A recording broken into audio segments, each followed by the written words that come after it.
In this episode, we speak with Steve Feldman, the founder and managing director of Private Prep, an elite tutoring service offering individually customized lessons for a wide range of K through college school subjects, standardized test prep, college admissions consulting, executive functioning, and learning differences support. Steve founded Private Prep in 2006, just 3 years after graduating from college. Since then, he has successfully built the company to over 300 people with a presence in multiple locations throughout the United States. In essence, Steve and Private Prep's mission is to help students become the best versions of themselves. 3 key takeaways among many others from this episode include: 1. Caring deeply for other people and authenticity leads to viral word of mouth. 2. When you earn your customers' trust, you can efficiently and effectively expand into other services. And 3, scaling culture takes clarity on core values and consistent communication. I'm your host, RJ Lumba. We hope you enjoy the show. RJ Lumba is the executive chairman of Market Insight Media and the managing partner of Growth Cap. He is the host of Great Entrepreneurs, a podcast for driven entrepreneurs and business owners. Our podcast covers all topics related to the entrepreneurial journey, from ideation to execution to optimization and to reaping the rewards of a well-run business. In the minutes ahead, we'll share with you unique insights and tactics from some of today's most accomplished and inspiring entrepreneurs. Steve, thank you so much for taking the time to chat with us today. It's a pleasure to be with you. Where I'd like to kick off is when you were at Emory University, you graduated in 2003, you proceeded into the investment field at UBS, stayed there for a few years, and then decided to change directions. And I believe that's when you founded Private Prep. Can you tell us about those early days? It's kind of like that exploratory phase in your 20s, I believe, when you're trying to figure out what you want to do with your life. Sure, absolutely. First and foremost, thank you for having me. I appreciate the opportunity to talk to your audience and share more about my experience.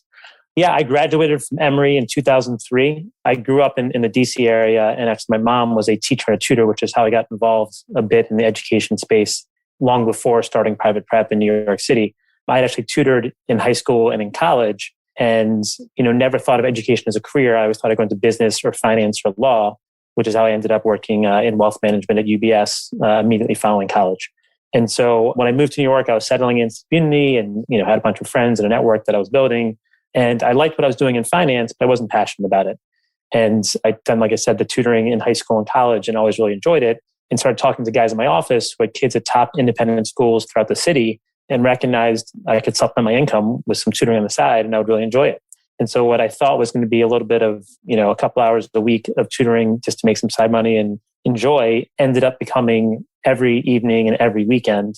It just took off. I had a couple students who were like me and told their friends, a couple moms who were like me and told their friends. And very quickly I was working 8-ish till 6-ish in a market-driven business, and then moonlighting as a tutor on evenings and weekends, and saw the opportunity to kind of go off on my own and pursue that as a career. I certainly didn't have complete vision on what Private Prep would become and what it is today. But I knew that if I followed my passion and did what I enjoy doing, which was teaching and working with students and helping kids and helping families, that it would lead in a positive direction. And fortunately, it has. So it sounds like you found that passion early. You knew it was there, maybe while you were at home growing up and observing what your mother was doing. Did you really feel that, I guess, pull throughout? And so it was kind of natural to do it on the side while you were at UBS? At no point during high school or college did I think of tutoring as a career. In fact, my grandfather, who was a very successful entrepreneur, sent me a book by Stanley Kaplan called Test Pilot that I read like the summer before going into senior year of college, or maybe even right after college. That was all about his experience starting Kaplan. And that gave me a little more of a thought and idea about it. And I certainly trusted and respected my grandfather. But I still was kind of like, I have an econ degree. I should use this econ degree. And was on that kind of business finance path. I started to recognize that it was really a more sustainable, scalable business when I was in New York City. I think New York City is an incredibly competitive environment, as everyone knows. And it applies not just to living there as a professional, but even to students that are going to top independent schools or public schools throughout the city. And they feel it too. And so with the competition that exists in the education system in the city and the nature of the families that live there, the price point is higher, the demand is higher, the opportunity is greater. And so as I started tutoring in the city, I recognized, wow, this is a real opportunity to generate real money and grow a sustainable business. And so that's when it was when I really started to tutor regularly. And people would say to me, you're great with math, please help me with other subjects, that I recognized maybe that could scale this in a more meaningful way. Mm-hmm. And when you talk about independent schools, are these the kind of typical or atypical, I should say, New York private schools that are really tough to get into and you have to, submit applications? Correct.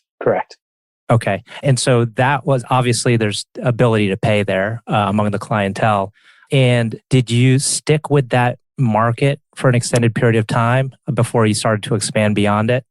I did. In the beginning, I was, as I mentioned, just kind of running all over Manhattan teaching math. And one of my best friends from undergrad had gone to business school and was started talking to me about what he wanted to do post business school. And I said to him, like, what I'm building is really special. I think I'm building a great reputation for myself and in the community and the right markets. And I started getting calls from families in kind of throughout the tri-state area. So I was getting calls from families in Long Island, in Westchester, and Jersey. And I would even tutor students. I remember going out to Long Island like on a Sunday afternoon a couple of times to try to build that relationship. But it didn't make sense because the travel to get out to those markets, just, the ROI on that didn't make sense. And working online, which we do a lot of today, didn't exist in the same way in 2007 and 2008 when I was getting to do that. So I did start to think about opportunities to scale and reach markets beyond New York City. And my business partner joined me. That was one of the things we talked about was, can we bring this to new markets and how to bring it to new markets and how can we recreate what I built in New York City in new markets throughout the country? Now, there was probably some magic to who you are and your approach with each student. I imagine when you think about scaling, it's like, well, how do you scale your approach? How do you scale Steve Feldman? And how have you been able to kind of, I guess, like maintain that certain, unique element to your business? I think it's a great question. And I don't think that I am the most special, amazing person in the world. I think what I am is someone who cares deeply about other people. And I think people felt that. I think students and parents felt that. And I think being authentic is an important piece of really engaging with youth. And so the fact that I was like deeply invested and deeply cared about the success of my students, not just their performance on a standardized test and the score they got or their grade in the class, but beyond that and building real relationships. And I was invested in their overall holistic happiness and holistic success, and ultimately getting into the top schools, but also hopefully having a positive experience in middle school and high school and having a positive impact on them and helping to build their confidence, whether it was building their confidence in math that hopefully could extend into other subjects. I think it was kind of taking a strength-based approach to how do we help students be the best version of themselves. And I think that's what I tried to communicate and stress to tutors I was hiring and bringing on to join me.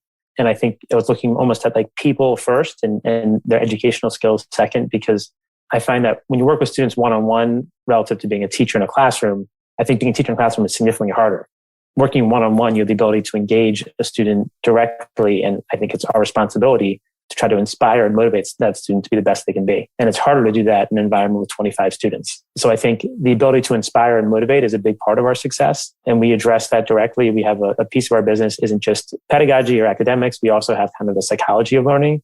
We call it performance prep in terms of helping students perform the best ability that matters most on a high stakes test or on a final, whatever it may be. We have an amazing recruitment team. The woman who runs our recruitment has been with us for like 10 plus years. She's a really phenomenal person and human being. And I think she helps to attract the right people. Whenever I meet new tutors, over the last couple of days, actually, we had a new group of tutors starting for this upcoming academic year. It's a privilege. It's so much fun. And it's great to meet these people that are so passionate and that really, I think, have the right values that are key to our success. You touched on something about your holistic approach and that it's not just about maybe feeding the information and teaching in a traditional sense, but really helping to have maybe a more positive mindset. It relates to this popular theme now of growth mindset. Is that something that you actually incorporate into your tutoring sessions? Absolutely. I mean, not only our tutoring sessions, but even our professional development for our tutors. A lot of tutoring companies that are, I think company is a generous term to describe them, because oftentimes it's just they go out and hire really smart people from top schools. When a family calls and needs support, they just place that tutor.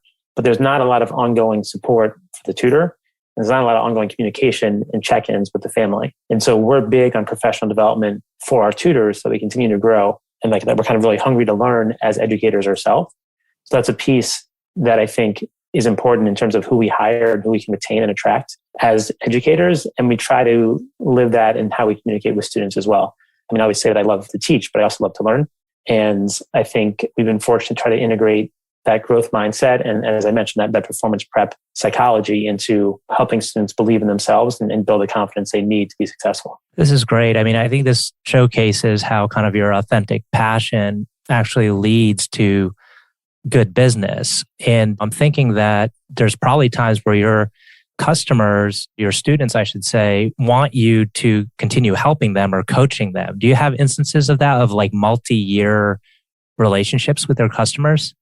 Absolutely. I mean, we are a relationship-driven business, and I was fortunate to be in New York City. And there was a time actually when I connected with one of the top private schools in the city with like their middle school learning department.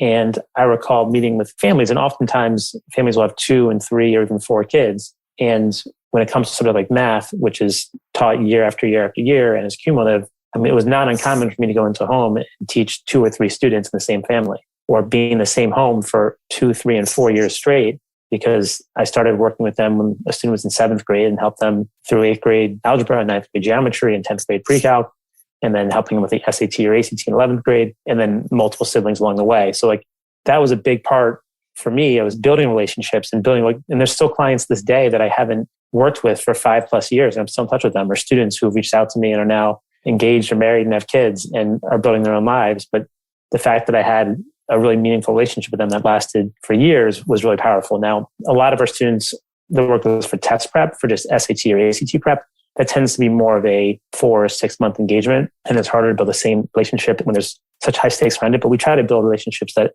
like I said, last multiple years, multiple services. We offer college admission services as well, which often is done properly, can start as early as 9th grade. And then we can build deep relationships. I think that's part of what's so appealing for our tutors and for our employees, is that they can build relationships with their students, with their families, that I think are really meaningful. And they get as much out of it as they put into it. I'd like to zoom back out for a second for the benefit of our audience. Can you give them a sense of the scale of your business? You don't necessarily need to divulge anything you don't want to. I mean, just to give us a sense of the size of private prep. Sure. Yeah. So as I mentioned, I started the company in New York City in 2006. And we have since grown into kind of throughout the New York metro area, which is like Westchester and Long Island, which actually are our biggest markets now. Also Northern New Jersey and Central New Jersey. We have a presence in the DC metro area, which is where I'm now based, as well as South Florida and LA. With the impact of the pandemic and everything else, and even before the pandemic, we had families that had a great experience with us and would have a cousin living in Chicago, or a mom who had a roommate from college living in Sydney, Australia. So we work with students both in our local markets, but also nationally and internationally. And we continue to do that, working with families all over the country and world. And we have, at this point, 200 plus tutors that work with us. Some are full-time and salaried and committed to us, and some are just hourly. But all our employees, we make a real commitment to them, and we hope to make a real commitment to us, and really more importantly, to their students and families. But we have a lot of infrastructure. We have an amazing curriculum team, a training team, a technology team, accounting and finance. It's not just a quick place a tutor and have a nice day type of process. It's a full business with a real infrastructure that's allowed us to really grow and scale. And I think in a more meaningful way than many of our competitors in our space have been able to do. When you think about the education market in terms of like the number of businesses in it, there's a lot of great success stories. Where do you see yourselves building private prep to? Do you have kind of like a 3 or 5 year horizon for the business? Yeah, I mean, I think our business it's an interesting time in our business. And I know this isn't a focus on just typically education or test prep, but there's a big movement the last couple of years that's kind of been initiated by COVID for standardized test prep to go. A lot of colleges on what's called test optional. So the SAT and ACT, although they still are very important, especially in certain communities, the whole environment that we built our business around, which is about 2/3 of our business is test prep, is kind of changing right now. Although, like I said, I don't think these tests are going away. But I think we're doing more and more academic support. I think given the impact of COVID, executive functioning is a really important skill set that has a huge impact on student success and really success in high school, college, and beyond, because it's developing the skills that really make people successful and highly functional in whatever they're doing, whether it's school or career. And then our college admission services have become even more important and greater demand in the last couple of years. So I think there's opportunities to grow our college admissions and executive functioning. And we're also considering new markets. I had a call this morning about opportunities internationally for some international schools. And there's plenty of markets in the US, so we don't have a local presence. And I think there's still a lot of value in having that local presence. So markets like Philadelphia, Houston, Boston, Chicago, the Bay Area are all really appealing.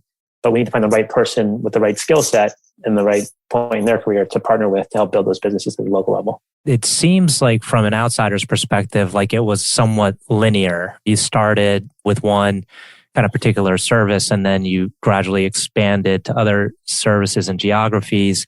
I'm wondering if you honed in on some of the parts of the journey, if you felt like it was linear or if it felt like it was very jagged and you had to pivot at some points. We've been very fortunate. And I think the demand in our industry has been significant since I started the company in 2006. And I think from 2006 until the pandemic hit, we really have had, I would say at points like exponential growth, but it was generally like an increase of 30, 40, 50% revenue in the early years and then became closer to 5, 10, and 20% as we got bigger. I mean, the nominal growth was actually probably bigger or consistent, but the last couple of years have been different because of COVID, and that's been a change. Certainly adding college admissions as a service, that's been almost 10 years ago, has been a change. But yeah, it's never linear. And there's, as an entrepreneur, and I know for those who are listening and people that have experienced being an entrepreneur or considering being an entrepreneur, there's a lot of highs and lows.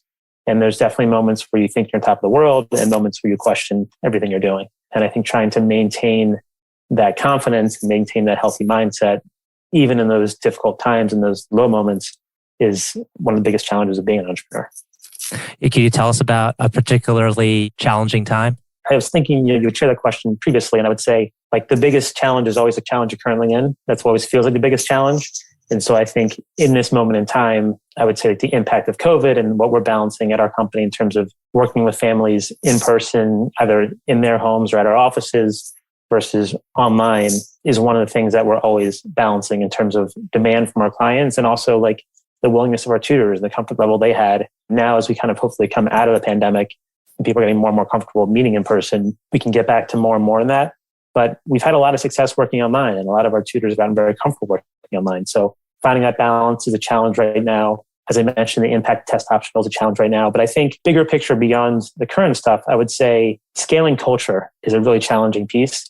Mm-hmm. And something that I was always really invested in the relationships I was building internally with my colleagues at Private Prep. As we grew into new markets, that changed, and as certainly the impact of COVID and has changed. So I think maintaining culture and maintaining relationships is a really important piece of the success we had at Private Prep and something we're constantly trying to reevaluate and think through. We can't be the same company with 20 employees as we have 300. And so that's a different dynamic, and trying to replicate 20 with 300 is an unreasonable goal to achieve. But figuring out what key components and how can we replicate pieces of that and how can we make sure that our tutors really feel cared for and supported, because we find that the more we invest in our tutors, the more they're willing to invest in their students and families. Do you have insights to share about what you found successful, in terms of keeping a strong culture, cultivating your core values? Do you do it through online stuff as well as in-person events? Yeah, it's a great question. And I can't sit here and pretend that we have mastered scaling culture, because there's, like I said, I think there's lots that I'm very proud of, but certainly a lot of room for improvement at the same time. We have actually talked about core values and had those meetings and conversations at different points along the way and tried to highlight that. Just this summer, we went through kind of a reevaluation of what are our core values and how do we best communicate that and communicate the vision of the company. I think the challenge of not having direct access to leadership or ownership. There was a time where the vast majority of our team knew myself or knew my business partner and had a personal relationship with us. And I think that changes when you grow and there's now people in the company that haven't spoken a word to me and vice versa. And so one of the things I'm trying to do is create more opportunities to build those relationships and connect directly with tutors so they recognize that we are a company that cares deeply about their experience as educators, as tutors, and recognize that our success as a company is based on their success as tutors, but at the same time, recognizing that it's not sustainable to continue to have the same types of relationship you have with 20 people that you have with 300. So I think that's where the core values are so key and why we've tried to be proactive in identifying them and then communicating them throughout the organization. Separately, to what extent do you worry about competitors in your market? It's interesting. For a long time, the answer was we didn't. We really focused on what we do and how we do it, and had confidence that like if we focused on what we're doing and there was plenty of market share to go around. I think it's important to be aware of like what competitors are doing, especially at like the local level, when you know exactly who your competitors are, and talking to a family who you kind of have a sense they're talking to you or one of the 2 or 3 other companies that have a local presence in the communities that we serve. But even then, like there's things that are out of our control. And I think try to control what you can control. And the things you can't control, it's not worth investing time and energy in that. So it's balancing awareness and understanding and recognition of what else is out there and thinking through how we position ourselves relative to some of those competitors. But ultimately, the majority of our time and energy is spent thinking about how we can be the best company we can be without too much concern about what others are doing. We're coming up on time, but I'd like to ask a few questions. These tend to be a little bit more personal to an extent. One question is, can you tell us about a book that you've read? You mentioned a book earlier in the conversation. I'm not sure if that would be the same one, but it can be a book that you've read that has had a big impact on you. Sure. It's funny. I actually met with another entrepreneur last night for drinks who runs a sports league that my son plays in. And I was talking to him, and he's building a great business. And it's fun talking to someone who's early in the process and seeing the excitement and the vision and the growth that he's pursuing and seeking. And ultimately, I think will be successful reaching. But I mentioned a book called The E-Myth Revisited. I believe it's by a guy named Michael Gerber. I read it right when I had left my job in finance and started private prep. And it's kind of about thinking about changing from working in your business to working on your business, and going from the one delivering the service directly versus the one trying to manage and grow the business. I think it's a really helpful tool for someone to use if they are someone who's trying to scale a service that they have been delivering themselves. And also having vision about what ultimately will lead to the most success in terms of you can still deliver the service and how much time you want to spend delivering the service and working in the service versus on the business. And I think the book really highlights the importance of differentiating those things and thinking about where your skill set lies and how you can best position yourself for success and your business for success. In what year were you able to transition from in to on? That's a great question. That was definitely a gradual process of like tutoring less and less over the course of 10 years to the point now where actually I want to start tutoring a little more to keep me more connected to the work. And it's really what I find most rewarding and most enjoyable. But balancing that with, I'm at a different point in my life in terms of having a wife and 3 kids and having a different schedule. So I think it takes time. And I think I've probably got there about 4 or 5 years ago as the business has grown and changed. My roles have grown and changed. And so it's always constantly reevaluating where I can add the most value and where I can feel most connected and most enjoy the business. I think it's balancing those things in terms of also being aware of what brings you the most joy and where you can add the most value. What leader do you particularly admire? This could be across any domain or field of expertise. I saw a question. I have a hard time answering it because from a distance, when you look at like leaders of huge organizations, like companies that are, executives that are leading Fortune 500 companies, it's hard to know how they operate and how they interact, how they balance their life. I mean, I have great respect for people that work hard and build a great business, but also are present for their families. That's the top priority for me. So it's hard to know these uber successful entrepreneurs, what does their day-to-day life look like? For me, it's people that can balance passion, vision, confidence all in one, and clarity and ownership of who they are and what they do best. So like I think of the people that I'm closer to. As I mentioned, my grandfather was a successful entrepreneur, and I know that he made family come first, at least to the point that I can recall it in my life when he was obviously towards the end of his career. Even seeing it in my business partners, seeing it in my business partner's father was a very successful entrepreneur, and seeing him a little more in action, how he balanced the success and growth of his companies with being present and active in his lives of his children. And even my brother's been a successful entrepreneur. I'm a member of YPO, and there's a lot of really, really impressive people that may not be famous or recognizable names, but when I come across people that just seem to have great businesses, but also have great lives, that's what impresses me most. Last question is, what's the most helpful piece of advice that you could give to those in our audience? The most helpful piece of advice, that's a tough question. And I think it's like, again, I always try to cater the answer to the audience without knowing who the audience is. But I would say in general, at a high level, like following your passion is something that I would really recommend and own, and keep in mind, like, what is it that brings you the most joy? Where do you think that you can contribute most and add the most value into your business? And what's going to give you balance in terms of being able to pursue the things you want, both inside the business and outside. And I think finding that balance is ultimately the challenge. So I would say pursuing that goal of having success professionally with having freedom, because ultimately the success we have professionally is rewarding, and it can be financially rewarding, but it can be rewarding emotionally to see it and to have a positive impact in the lives of, in my case, the students and families we work with, or the employees that I work with. But I would say really thinking about what are your ultimate goals, knowing what your ultimate goals are to work towards them and have clarity on what that looks like. Because it's not what makes me happy or what makes you happy. It's what makes any individual person, what they need is different. Well, that's a wonderful note to end on. Steve, I want to thank you again for spending the time with us and sharing some great insights for our audience. Awesome. Well, thank you for the opportunity. And if people have further questions or want to reach me, I would say do so via our website, which is privateprep.com, or people can email me directly, which is steve@privateprep.com. Happy to be a resource and help anyone I can, whether it's with entrepreneurial endeavors or with kids in education. Excellent. Thank you.